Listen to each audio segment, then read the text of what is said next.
Greetings, everybody. Welcome to another edition of the OneEarth Dialogue, a monthly series which brings together change makers from the various sectors set out to make a difference in climate, sustainability, and ESG.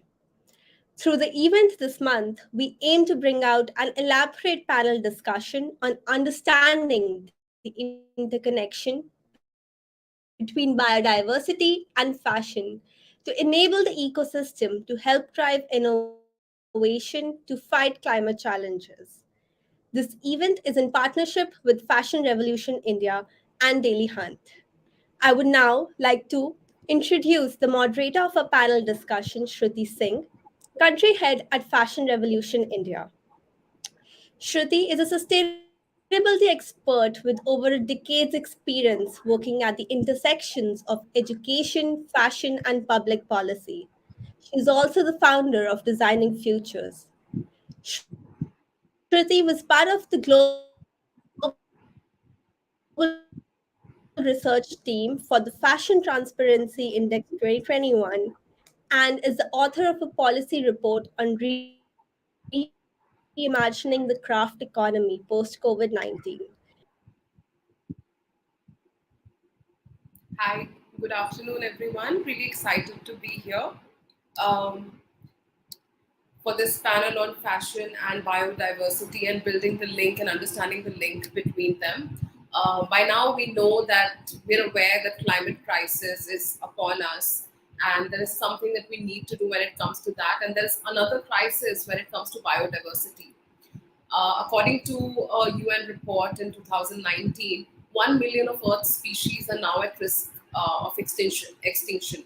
And it's said to be 1,000 times higher than the natural rate. So that's a disturbing trend that needs attention. And it's not just a good thing to do because we need nature in order to thrive.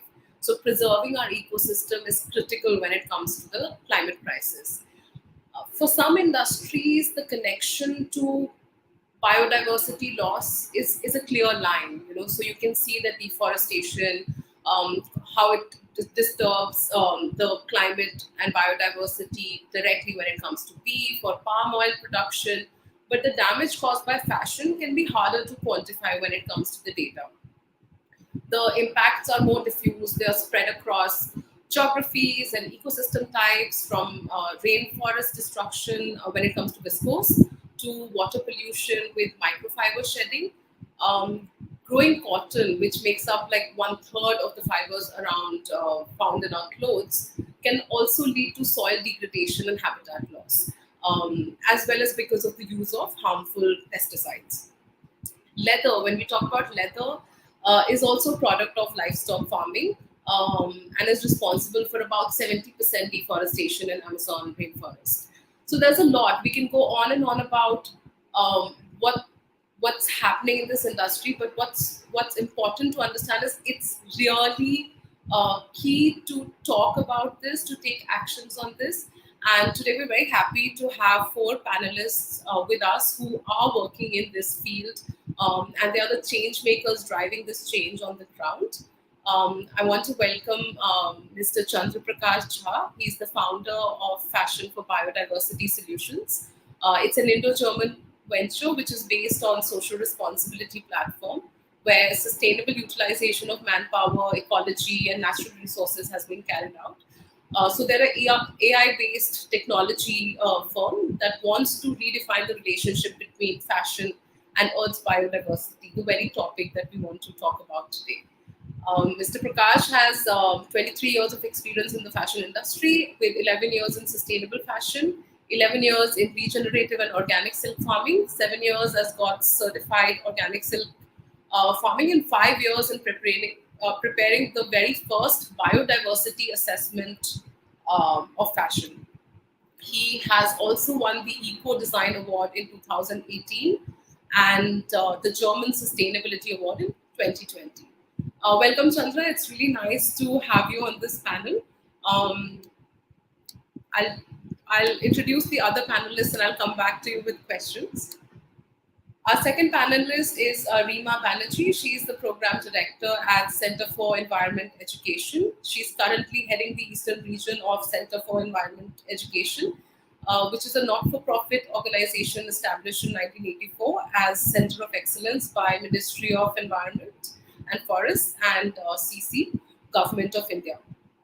Ms. Banerjee has over 2 decades of experience in strategy planning and management of projects on education for sustainable development, climate change, waste management, air pollution, sustainable handloom traditions, disaster management, and biodiversity conservation. She's trained as a global leader on the circular economy by Green Industries South Australia, and she has also engaged in innovative climate change and waste management education for youth, students, and educators in the form of workshops, demonstration, and boot camps. Welcome, Prima. Very happy to have you today. The third panelist is Shubhi. Shubhi Sachar is the founder of Material Library of India, where they focus on remodeling the use of industrial and agricultural waste materials by combining the knowledge and skills of traditional crafts with modern materials. Shubhi is a TEDx speaker, she's a design specialist and a consultant for many corporate houses and has worked on many pioneering waste upcycling projects. Shubhi went on to put together a fashion lab which was featured at Lakme Fashion Week in 2017. From turning rice husk into skin cleanser and ink industrial waste into mainstream materials and launching her own fashion label, Shubhi has done it all. Our final panelist is Apurv Mangla. He's the founder and CEO of Eco Clothing, which is one of India's top sustainable fashion brands. At Eco, handicraft garments are internationally certified organic natural fabrics, toxic chemical-free colors, and traditional Indian art forms. Eco Clothing is a zero-waste company working on creating circular economy and adheres to the motto of leveraging Indian traditions in order to achieve global sustainability. They were recently awarded Amazon's Sustainable SMB of the Year in 2002. And Apurv has about 8 years of experience in building successful web-based products. Welcome, everyone. We're very happy to have you all today. And I want to start by asking each one of you, what does sustainability mean to you, especially in the context of biodiversity and the work that you're doing, and why is it critical to address it? We'll start with Chandra. Good afternoon, everyone. First of all, thanks a lot to provide me this platform to review my experience and my concerns, and compliments to Fashion Revolution India and MASH project for having this discussion finally in India. Fashion and biodiversity, these things are something very new. I mean, let's talk about first sustainability. I mean, I had to switch from conventional fashion to sustainable fashion when I decided that 99% of my colleagues, they didn't know what is sustainable fashion. They were thinking, okay, he will do something like, some crazy hippie kind of thing. But it was much bigger than that. And then in my 11 or 12 years of my journey, I have seen the term sustainability has been misused. In the beginning, it was more like organic cotton. Now we see there are many monoculture of organic cotton, again, not good for environment. Then PET recycled was introduced in the name of sustainability. Now we see how bad is this complete, this microfiber in our food chain already. So you have to think about if this sustainable thing is really helpful for our environment, in healing our environment. That's why, I made this. I had a chance because I worked with many international company as sustainability manager, and also sustainability kind of, in corporate intelligence. I used to go to many farms in South America and India, which are already certified with multiple labels. But if they were really sustainable or not, and my findings were most of the time shocking.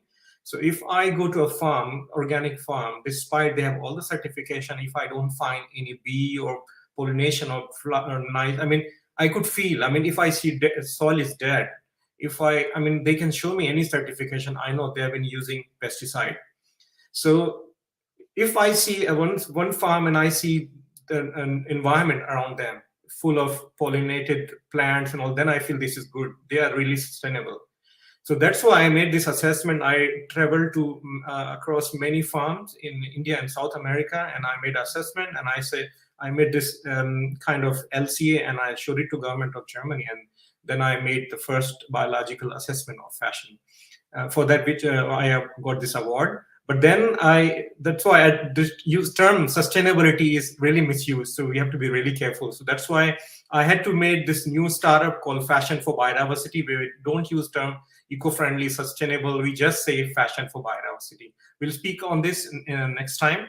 But thanks. That was my view. Like fashion and sustainability, it should be really interconnected with biodiversity. If it's not helping biodiversity, it cannot be sustainable. That's my view. Thanks. Thanks, Chandra. What about you, Rima, with education as a focus? And it's imperative that we have more young minds working on sustainability going forward. How do you draw the link between fashion and biodiversity when it comes to education? Right. So, rightly said by the previous speaker, biodiversity and sustainability, if you say, there are a lot of sustainability terms and standards and, certificates being available. But how I think how, we generally percolate to a young generation, really understand what sustainable development and what biodiversity is. So as sustainable development is something, or sustainability is something that we have to keep something for the future, right? So unless the entire planet is dependent on biodiversity in one way or the other. If you see, it protects, it preserves, it's nurture, it provides all kind of services to us. So if we require to be, we require to process it or preserve it for the future, definitely biodiversity comes in picture. Saying so, I won't even say in a local kind of, voice that we are saying, but we have also represented in various forums. UN Biodiversity Pact or framework, you basically know, it basically talks about in harmony with nature. So which stands out the role of biodiversity which plays in our sustainability. SDG, you name any SDG, I think you can ever, you will be able to link it to the biodiversity. If you talk about ecosystem services, food and nutrition, climate action, it's a huge carbon sink. So it's basically, it's so much interdependent that from insects to a mighty ocean, which is a part of biodiversity, sustainability has each and every part in it. So I think that's how we do try to make, this kind of relation between biodiversity and sustainability with the education. And that's what I will be speaking in this next session. Thanks, Rima.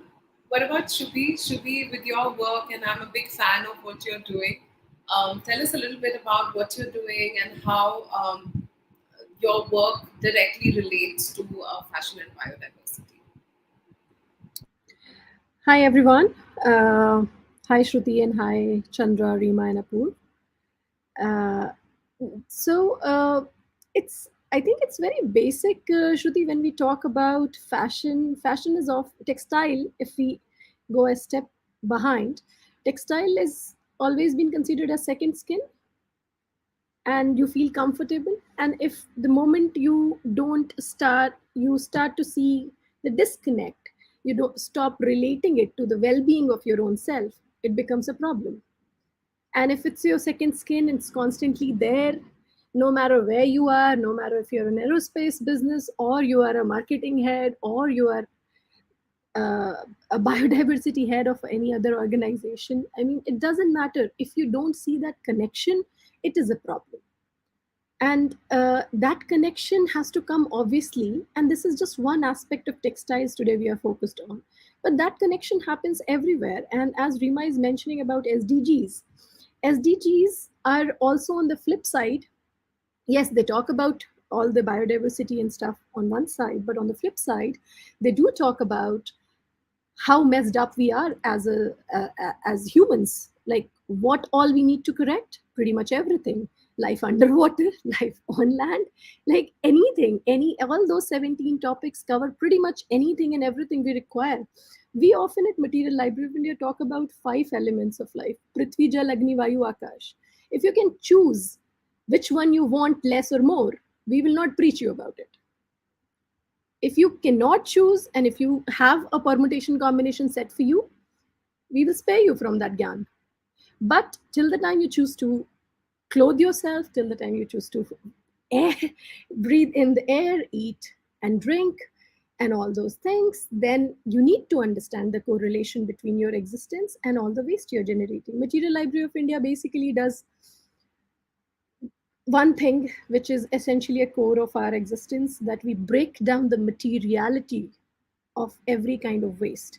We try to make people understand that if this breaks down, this is what the essence is, and this essence translates into this. Often people pull it to such a far-fetched story that they miss the starting point and they miss the context of it. So just matter is what you need, whether you are an AI, IoT, data scientist, any intangible thing you do in today's progressive technological world, UX, UI designers, or anything which you're doing. You have to have a context that everything has a materiality as outcome.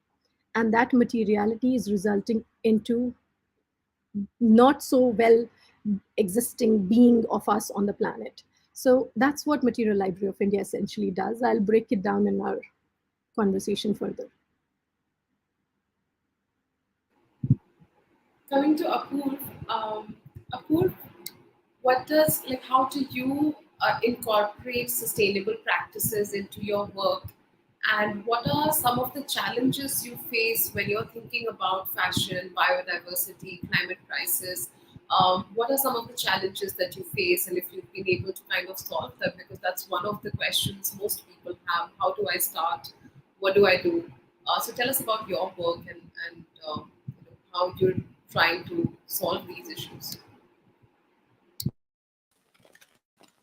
Uh, right. I think I'll pick up from where Shubhi left. In my opinion, sustainability today, it's not an option. It's not a choice. It's something that is need of the hour and needs to be done. And if we do not start right now and start big, there will be no biodiversity. There will be no fashion, because fashion is a direct product of plants or whatever we are making them from. Or a poor brother, there will be no And if us. we cannot preserve the Everything else source, can then there's no thrive. point. Yeah, definitely. It's a domino effect. So if there's land, there's water, there's environment, there's animals, there's humans. If any one of us falls, everything falls. So there will be definitely no us in that case also, and no fashion definitely. So the biggest challenge that we face when we started this brand and even to the date is educating the customer. Because if you see the Indian diaspora, there's only a handful of people who are aware what sustainable fashion is. If I go, beyond the cream of tier one cities and I say this is organic cotton, it's a whole another task to explain what is organic cotton in the first place. Then you come to other things. So that has been the core challenge, and that's what we're trying to do. Most of the brands that I have seen, they try to educate the customer pre-purchase. So we have taken a different approach. We sell the garments, we certainly market it as sustainable, but post the purchase through the tag, through the box, through the packaging, through cards, emailers, whatever source we can get. We educate the customer that this is not a regular garment that you have purchased. This has so many properties, and this helps you, your skin, the earth in so many ways. That has, we have seen a very positive effect in that the customer, when they buy something, they feel good, and it's not something that they have paid for, in the name of being tax. So it's a value add, and definitely the next time they buy, they keep it in mind that they're buying something for free.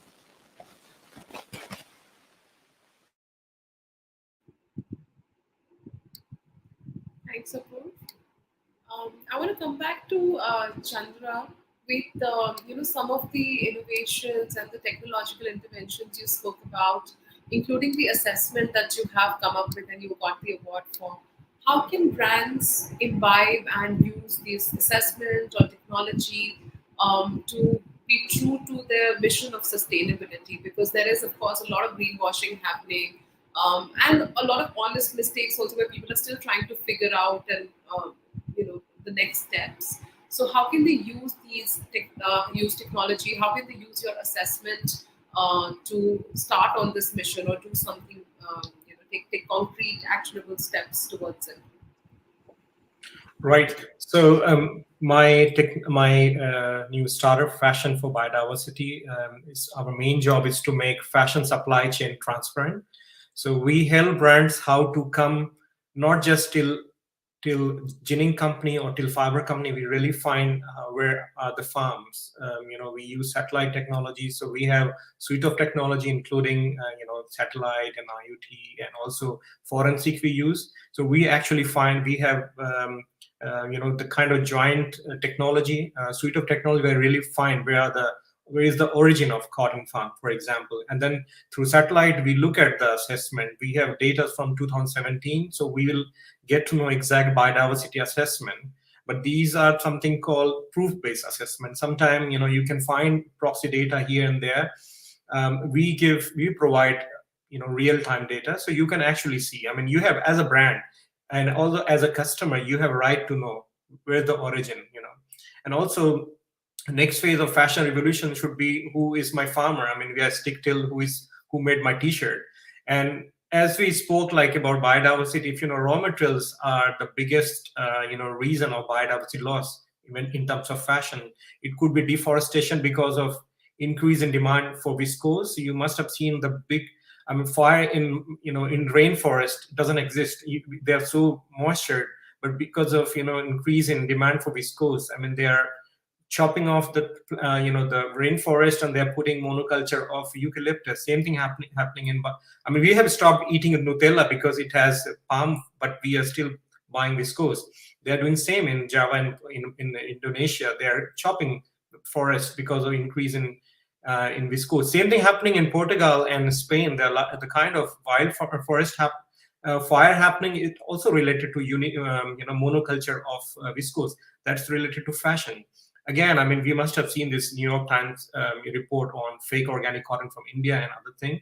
So we are directly affecting, biodiversity. So as a brand, a consumer have this right. So we give access of the origin of raw material to our fashion companies, the brands. That's the first thing we do. We give them assessment. We give them other option. Hey, that's your supply chain.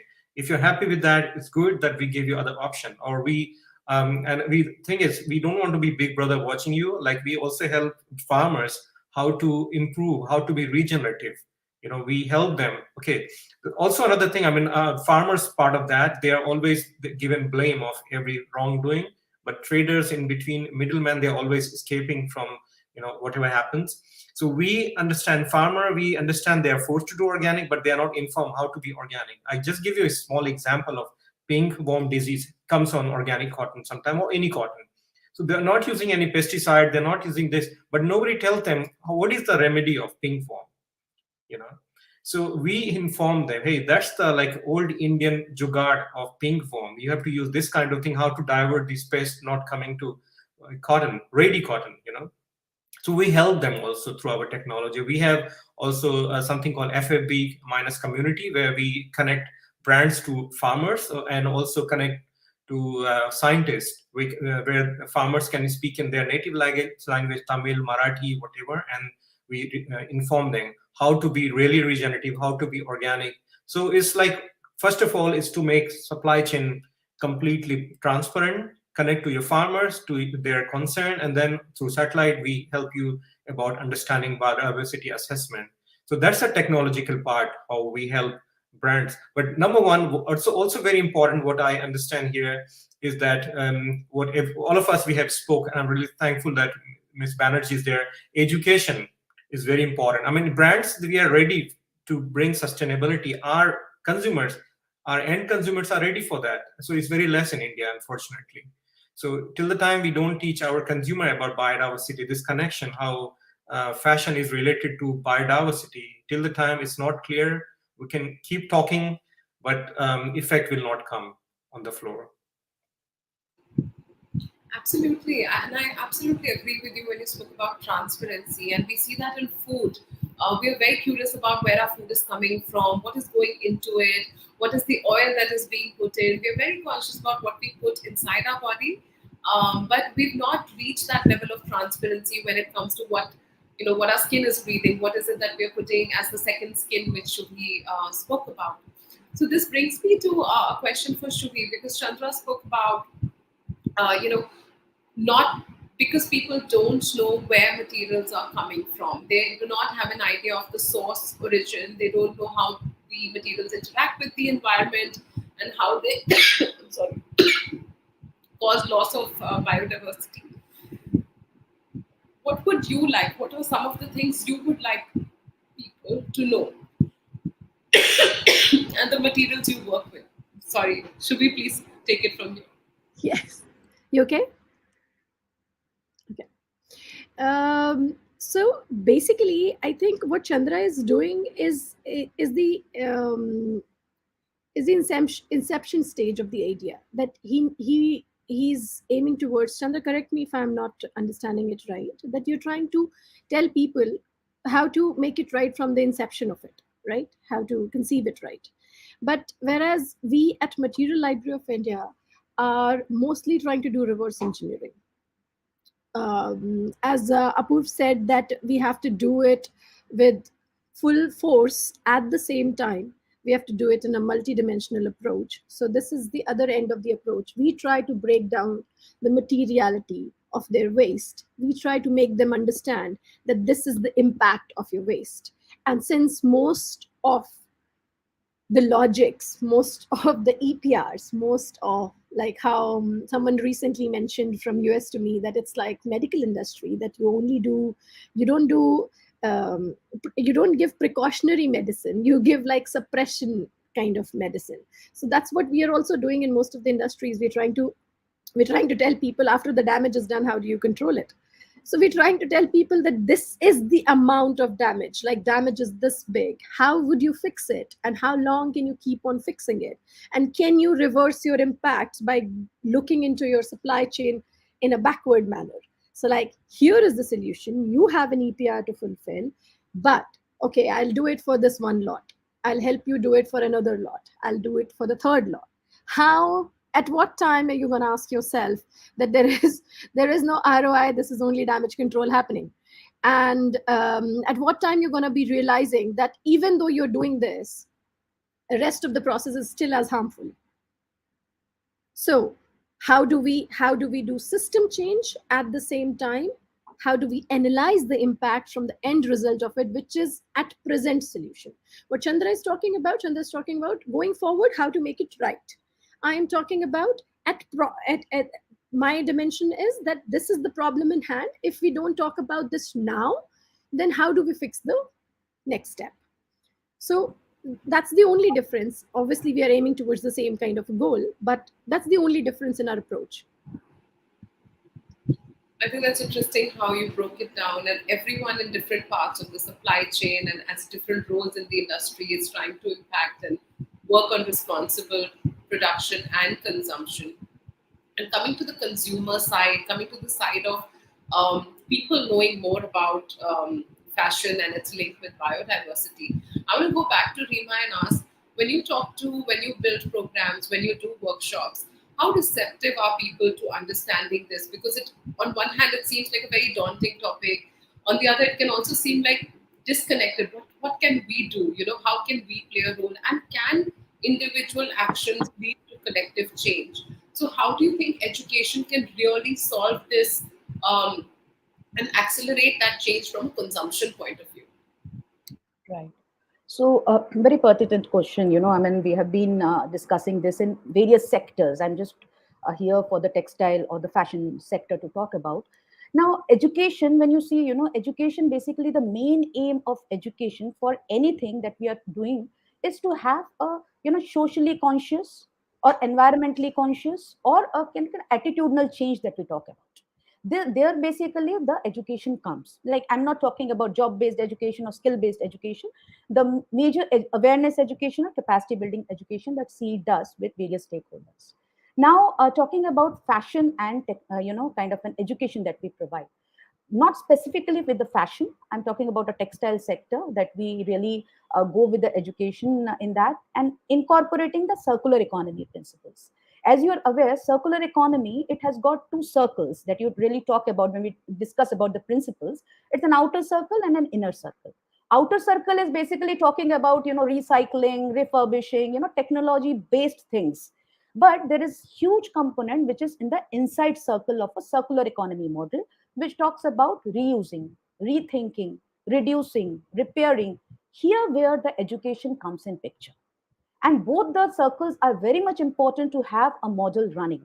So when I'm talking to youth and all, talking about not theoretically what exactly their t-shirt is made up of, but we are making them understand from where exactly the material extraction happens, what is the entire logical LCA cycle that we are talking about, what is the end of disposal of this, what they think they are doing with the t-shirt after they are done with, and what should be the right way to do that. So that there is a difference of what is being done and what should be done with.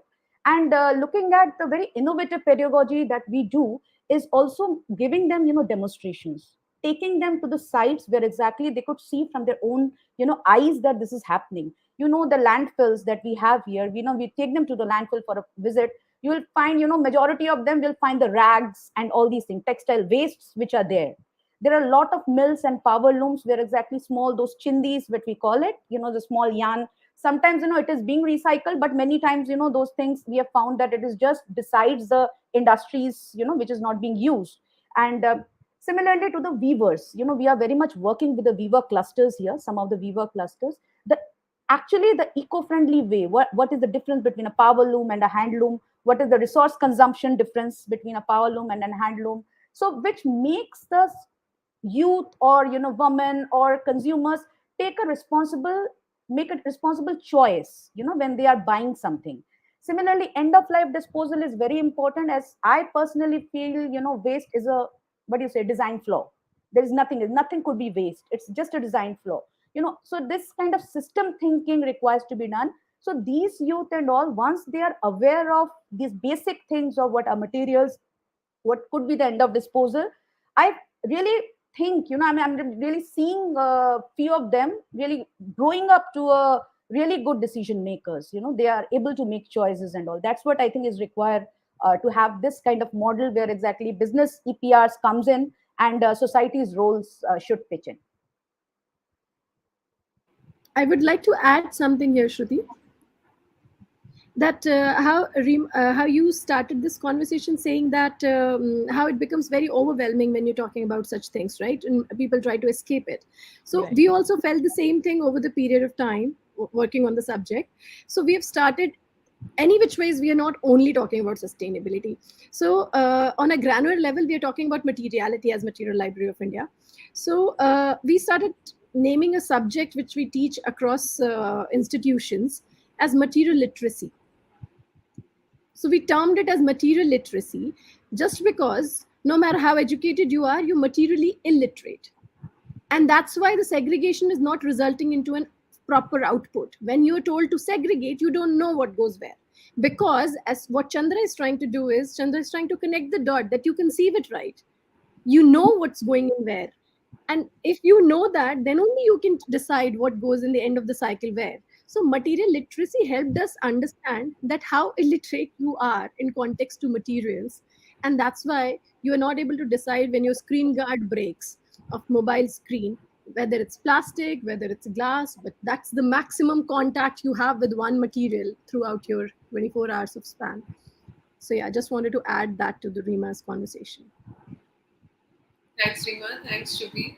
And I'll go back to Apoorv to ask, because Reema also mentioned that design waste is a design flaw, and anything that we need to do when it comes to looking at materiality, looking at how waste will be treated, what the collection looks like, everything starts from the inception and in the designer's mind.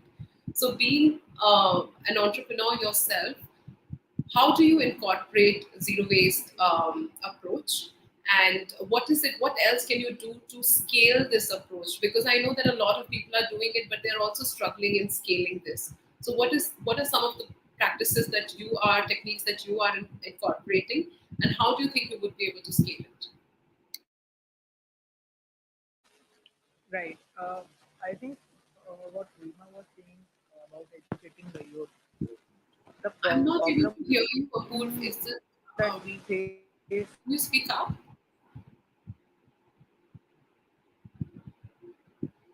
is, is it better now? Yes. Am I audible? Yes, you Yeah. are. So Please go ahead. basically, what I was saying, okay, I think there is a lag. I was just picking up on what Rima was saying about educating the youth. the challenge that we have faced so far with the youth is that they are more inclined towards fast fashion, and they want new designs, trendy designs, quickly change. Secondly, they are not, financially that sound to buy garments that might cost a little more but will last longer and will be more sustainable. So their approach so far has been that they should buy garments for a lesser price and at a more frequency. So when we started and we found this problem, so we moved a step ahead. We are working currently with the age group of 40 to 50-year-old women. Their purchasing power is there, their maturity, understanding to related to these things is there. They have experimented a lot of fabrics and clothes in the years that they have lived so far. So that maturity of understanding is there, and they pick up very quickly when you explain to them, what is the difference, why is it better for you. And coming to zero waste, so in every garment manufacturing, there's a lot of katran that comes out. So what we are trying to do is we are working with some self-help groups and NGOs. We donate our katrans to them. These underprivileged women, they make small accessories out of them, like scrunchies, hair bands, face masks. I've seen things as beautiful as table mats, from a minuscule piece of fabric, multiple colors stitched together. And it comes out very beautifully. Those products they sell at their own, and whatever the revenue comes out, they keep. So that is, in my opinion, big builds a circular economy in this sense, and we are also able to minimize the waste in that.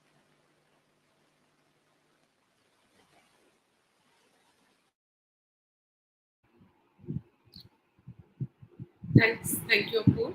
Um, Chandra, what are some of the things that you think brands can do almost like immediately? Like, some of the simple steps that they could start taking or start, because asking a fast fashion brand to move into this direction it will take time perhaps. But what are some of the things that people who have brands can do very quickly to nudge towards that change, or at least like take steps towards that change, maybe in a year, maybe in half a year, that they can almost immediately kind of see positive results towards the planet?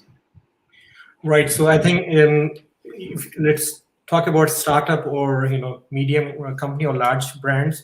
They are all startups in terms of sustainability. So as a FFBS, we help them in understanding their own strategy. We help them in also in making their roadmap. And we are the only blockchain company which we have circular traceability. That means inner and outer, we give them suggestion. For example, we had a recent pilot project with one French brand, and when we told them, like, we had side cuts around half a ton, which are actually ending up in landfill in Dhaka.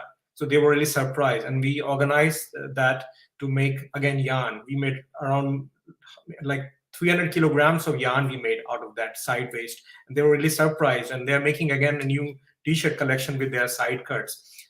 Same, I mean, we are also helping them to have more and more. In Europe, there are many repair cafes now where you can bring your some damaged t-shirt or jeans where they will do. So we are connecting also them. Okay, these are the repair cafes around you where they can do minor repair. You don't have to throw it because of small problem in your t-shirt. So we help them to be a real-time circular. That's one thing. So there are many brands. They are doing really good job. I mean, we are in contact with the Caring Group. They are really cool. I mean, they've invested a lot also in regenerative economy and directly involved. But to jump into this traceability and to know the farmer and to use satellite services or suite of technology to know if organic was really organic, if regenerative was really regenerative, that was, I mean, guts was with hats off to through Saudi. We made a collection. They launched their first that was the thing, their first regenerative t-shirt. where, I mean, if you scan on this kind of, we provided them ID also, where actually you can trace till farm, and also you can see how what happened with the site waste, what happened with everything. So they launched their regenerative cotton T-shirt this June. So there are many people are involved, but they are looking for service providers. As I said, like even the big brand, they are a startup in terms of sustainability. But there are many people. I mean, as I said, like in Europe is a bit different because here kids are well educated. My daughter, she will never go and buy at H&M anymore because she knows how bad they are. So they're buying like secondhand T-shirt or secondhand things. A big thing now, vintage fashion. So education is big thing. I mean, because big brands or small brand, they are forced by consumers to be sustainable. So that's why they are adopting the sustainable practices, and they want my help in becoming how to be real-time sustainable, how to trace my thing in reality, not just linear tracing, also involving circularity in it. So by end of the day, everything is focused on Mrs. Banerjee. She has to have somehow spread her influence in India, where even the school kids will know. I mean, it's close to my skin. It has to be healthy. I mean, it's not just we are destroying environment. We are. I mean, you see. I mean, the kind of cancer cases are rising in India is directly involved with what we are wearing. I mean, what is touching our skin. You know. So as said, like there are many brands in Europe. They want to be sustainable, but only because they have this pressure from end consumer. Absolutely. I think so. I think everyone must have recently read that news article where it said for the first time microplastics were found in bloodstream. So it's everywhere, and it's not an external thing that we are wearing. It is we are, interacting with environment. We are one with the environment. So we need to practice that when it comes to fashion and our material choices as well. Coming to Shubhi, I want to ask again the same thing. What are some of the best practices that you have seen around you, and something that people who are watching this and want to get into this field can pick up and say, okay, these are the two things that I can do, which will help the environment? Some of the best practices in everyday life, you mean? One very first thing is everything you consume, no matter how small it is, matters. So start with your toothbrush, start with your earbud, but it does matter. So I think that one thing which people have adapted, and they have just brought in that conscious change. Like every time we do workshops, people are surprised to know about the facts we share with them and the kind of experiences we give them.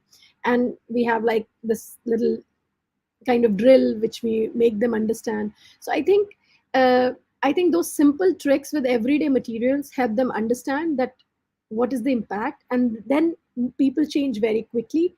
Those kind of things have really impressed me, that when people see impact and how simply they really change, no matter how small this is, and then that conversation that hamare karne se kya hoga, how will it make a difference with just one thing, vanishes, and that barrier goes down. I think that is very effective, that's very powerful, and you realize your own importance on the planet while you do that. You don't give importance to the brand you are catering to or you are helping grow, but you also realize that you are important and what you do matters.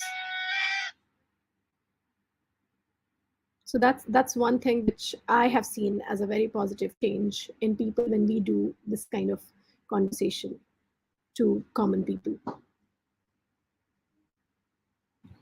Same question to Rima. What are some of the things you would want people who are listening to this and maybe do not know, they do not work in fashion field, they do not work in climate change field, but it would help them to know that, okay, if I do these 2-3 things or one thing, then I'm contributing towards responsible production and consumption. Right. So one, major thing that we require to understand is India. I mean, I'm talking about in the Indian purview. We have a very good system of traditional system of, sustainability in textile and fashions. When we were small and all, and we have seen our parents and all, the old clothes being handed over. We have worn our old clothes of our sisters and all. We don't require to, go into a fast fashion that time. Probably I can understand there were not much, source like that inexpensive Recent. and those kind of things. But the tradition of passing over was there for long. So these kind of traditional knowledge we require to imbibe. We have to retain that. That is one of the major base of sustainability. How much technological upgradation we do, we require to understand that these are something that we have to, come. I mean, we may set up lot many recycling factories, but we have to understand that recycling also costs. There is a hidden price behind all these things. I mean, when we're really talking about, I'm a recycling pro industry, I'm recycling everything, I have reverse vending machines set up everywhere, but it doesn't mean that it is sustainable.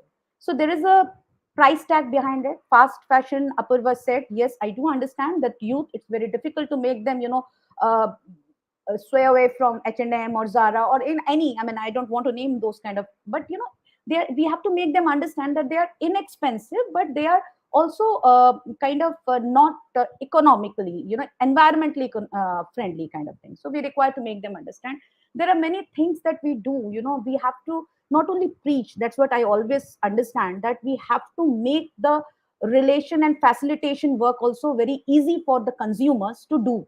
So when I'm talking about that, please give those kind of things to recycling or something like that, I have to give them the options where they can do that, which is very much lacking. I see so many workshops, so many things, do this, do that, but actually below down, the consumers who are really using it, they are not aware of what they can do after that. So I get so many calls from the some of these groups and all. We have so many old clothes.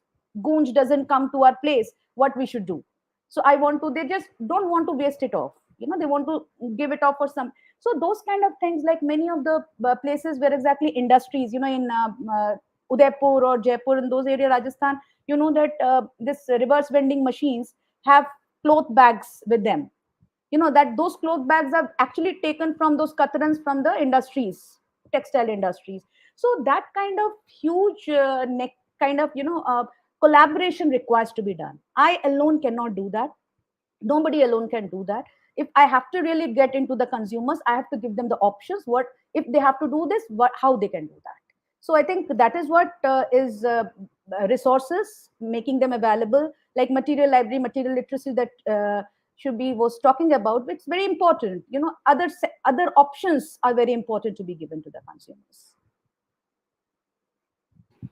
That actually brings me to my next question for Shruti. What are some? How can What are some of the good materials and material innovation that's happening, which is actually good for biodiversity? And second, how can people reach there? How can people, besides education, get to know if a brand is using X material or not? And I know it brings to transparency and traceability. But tell us about some of the materials and material innovation in this field. So, material innovation is an easy question, easy bit of your question. But when you're talking about the traceability and who's stamping that the person is doing the right thing or not, I think we need way more hands coming together to join synergies with Chandra. So, we really need people like him to come and stamp that who's doing the right thing. I often ask this question, who will you doing the right thing? Who's verified this? So when he's saying that, yeah, no matter how many certifications there are, you have to feel it right? You have to stand at a particular farm and understand that, and that understanding comes only with remastered terminology of traditional knowledge. That there are 7 elements which have to be connecting and they have to be thriving with each other. Then only a farm is fully functional and farm is actually doing the right thing. Otherwise, the few 1 or 2 elements gone missing, it's not fully equipped to do the right thing. So that element is very much needed, Shruti. So that I don't think I have a very good answer to. But moving on to the previous part of your question, there are very good innovations happening.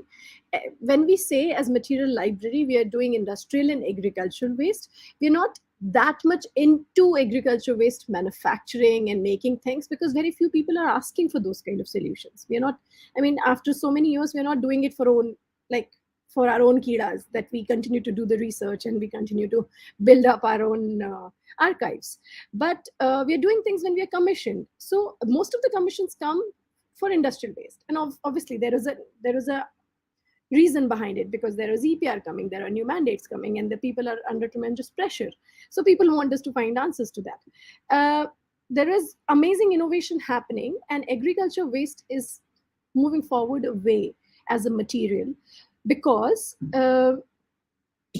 when you're working with industrial waste, it's already, the damage has been done. You pretty much are trying to control a situation in whatever possible best manner, and recycling is not happening for free. We have already established that, right? So there is a cost which everybody is paying for it, and there is much more heavier cost rather. It's not only a cost.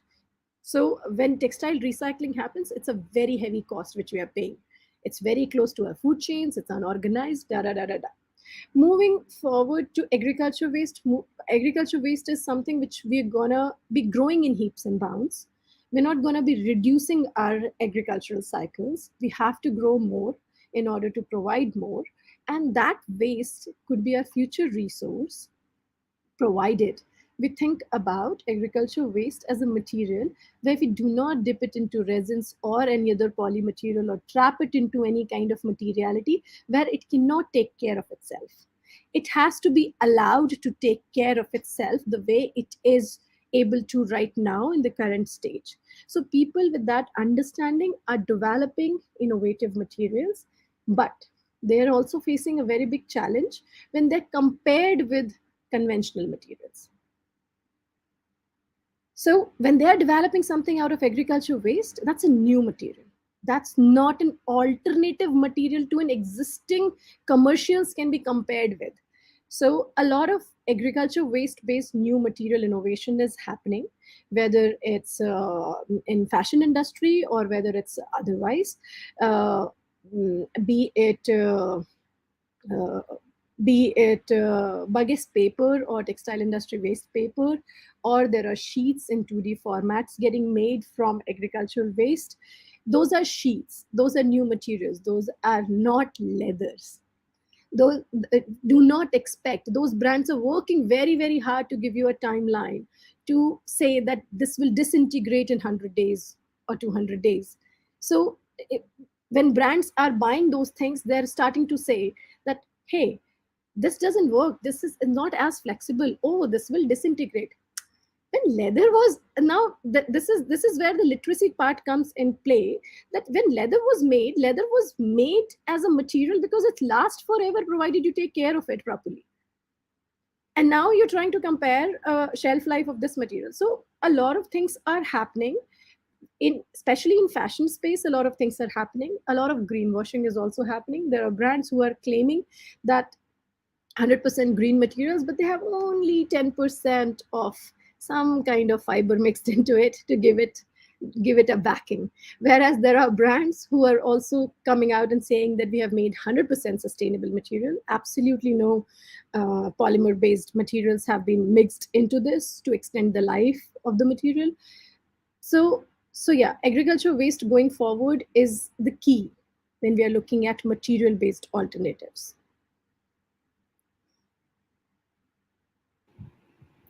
Thanks, Shruti. I think similarly, the question for Chandra to understand how can, as a consumer, I know like everything, like, okay, viscose is bad, cotton is bad, this is bad, that is bad. So as a consumer, if I'm going to the market and if I have to, buy a new garment or even if I'm getting like an old one, buying in a swap, how do I know which material is good for me? And are there good materials at all, or it's like a myth? I think we have to make a practice. So every time we look, I'm in fashion industry for many years, and sometimes I also get fooled because it looks like cotton, but then it's something else. So you always have to look at the label first. You have to see what kind of caring it needs. Like till a few years back, I used to buy shirt with no crease shirts. I was not aware, despite being fashion industry. But then I found there's so many bad chemicals I used, which was extremely harmful for environment, and I stopped using that. So sometimes you have to see what kind of things are there. We have to be curious. As an end consumer, we all have to be curious. We have to know like where are the things coming. If polyester, I was really shocked in India how much polysilk is circulated in wedding. Everyone wears jacket or sherwani or lehenga with polysilk. which looks like silk, but it's horrible, and no one knows like what is the raw material. If you show them like this coming from oil well from Siberia or far east in South America, and the kind of oil spill happening in around Indian Ocean, they will be shocked, but they have no idea. They said looks good. So sometimes everyone, I mean, as said, like everything as a consumer, I'm in fashion industry. I was not aware myself about this anti-wrinkle shirts and everything. I think education is very important in school, and I think from beginning they should know, hey, this is cotton comes from this. This is organic cotton, and this is regenerative cotton, and this is conventional cotton. Same polyester or PET silk, whatever. You have to say this comes from oil well. The kind of, I mean, we are not driving car because it's supporting a war, but we are wearing polysilk. It's supporting, I mean, actually war again. If I'm wearing same thing, viscose. I mean, we have to say, hey, because of this viscose, this many trees were chopped off. So I think everything what we're talking, the unit thing is that education should be given from primary school. Like these are the resources for our textile. Then only I can be aware what I'm buying. And the very importantly, what I would say, brands, they also have to think about degrowth. They have to think about not to produce in masses, but also to make less but good quality. I mean, durability should be very important as a brand. Then, I mean, there are many brands, they are stick to this philosophy of durability, long-term use, and all this thing to make design. Also, again, designer, we have to think about designing which is long lasting. We're not designing anything for fast which is gone in 2 months. We have to think about complete. We have to reformat everything. From fashion university, we are not informed about zero waste patterns, which is available now. I mean, when I did fashion, I mean, we had a lot of waste, but now, I mean, there are software where you can actually learn zero waste patterns. So we have to start from every front, from designing, from school. Then only a kind of responsible consumerism can be developed in India across the world. Europe is really now much ahead than anywhere. Also compared to US, they are much more developed in consumer behavior. But India is a new market. People, they have it's a new economy. So they should not make same mistake what developing countries did. So education is very important, like the, what is the Ramban of every solution, So that was my statement on this. Thank you so much, everyone. We've drawn to a close for this session, and I know that we can go on and talk more and more about this and learn from each other. And everyone's doing such a brilliant job in whatever capacity and whatever field. And like Chandra said, we all have to work to make sure that we are collaborating, we are working towards different aspects of sustainability, and only then we can achieve a better fashion industry, which is good for the planet, good for the people, good for everyone, and something we enjoy. So no fashion for disposability, for durability. There were some very key lessons which we got from all of you. And thank you so much for spending this time. I think that we can also see synergies of where we can all work with each other to develop more projects, and I think we will. So I want to thank MASH, OneEarth, and Daily Hunt for this opportunity to get this dialogue. Because I think talking about it and having these conversations often is also a great way to share knowledge with everyone around. Thanks a lot. Thank you, everyone. It's thank you.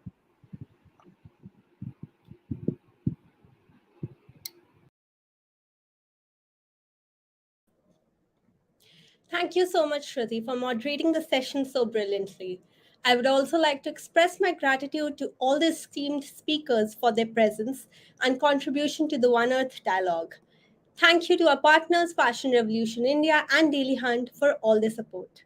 We will be regularly engaging with multiple stakeholders in climate, sustainability, and ESG through these dialogues. In the meantime, make sure to follow us all on social media handles to know more about our work and learn more about the space. Thank you for joining us this evening.